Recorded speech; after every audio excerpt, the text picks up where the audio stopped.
రాజీనామాల రాజకీయం బలపడుతోంది ఎవరు, తడబడుతోంది ఎవరు? ఆంధ్రప్రదేశ్ రాజకీయాలు మళ్లీ ఆసక్తికరంగా మారాయి. గత ఏడాది కూటమి సర్కార్ అధికారంలోకి వచ్చినప్పటి నుంచి రాష్ట్ర రాజకీయాల్లో గణనీయమైన మార్పులు చోటు చేసుకుంటున్నాయి. ముఖ్యంగా వైఎస్ఆర్ కాంగ్రెస్ పార్టీలో ఇటీవల వచ్చిన రాజీనామాల జోరు కాస్త తగ్గిందన్న వార్త ఒకవైపు ఊపిరి పీల్చుకునే విషయంగా చెప్పవచ్చు. కానీ నిశితంగా పరిశీలిస్తే అంత నిశ్శబ్దం మంచిదేనా అన్న సందేహాలు సైతం ఆ పార్టీలో ఇప్పుడిప్పుడే మొదలవుతున్నాయి. ఇప్పటి వరకు వైసీపీ నుంచి 4 రాజ్యసభ సభ్యులు, 6 శాసనమండలి సభ్యులు పార్టీని వీడగా అసెంబ్లీ, లోక్సభ స్థాయిలలో మాత్రం గణనీయమైన మార్పులు చోటు చేసుకోలేదు. దీన్ని వైసీపీ పాజిటివ్గా తీసుకోవడం అంటే ఆత్మహత్య సదృశ్యమే అవుతుంది. ఎందుకంటే గత 10 ఏళ్లుగా జగన్మోహన్ రెడ్డి నేతృత్వంలో వైసీపీ నడిపిన రాజకీయాలు పూర్తిగా వ్యక్తిగత ప్రయోజనాలపై ఆధారపడ్డవే. పార్టీకి గెలిపించే సత్తా ఉన్న నేతలు, కష్టపడి పనిచేసే నాయకులు కాకుండా పర్సనల్ లాయల్టీకి టికెట్లు ఇవ్వడం వల్ల వైసీపీని నమ్మే నేతలు ఇప్పుడు ఆలోచనలో పడ్డారు.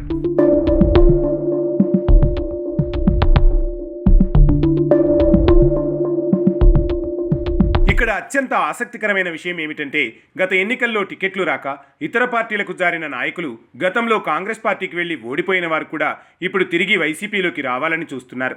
వైసీపీలో ఓటమి తర్వాత కూడా నేతల చుట్టూ తిరుగుతూ జగన్ అనుమతి కోసం ఎదురు చూడటం ఒక విధంగా జగన్కి శుభపరిణామమే అని చెప్పాలి. అయితే ఎలా చూసుకున్నా ఒక పక్క పార్టీకి బలమైన నాయకత్వం లేదు. పార్టీ కోసం కష్టపడే తత్వం కన్నా వ్యక్తిగత ఆశలు ఎక్కువ ఉన్నవారి లెక్క ఎక్కువ అన్నది స్పష్టంగా కనిపిస్తున్న వైనం.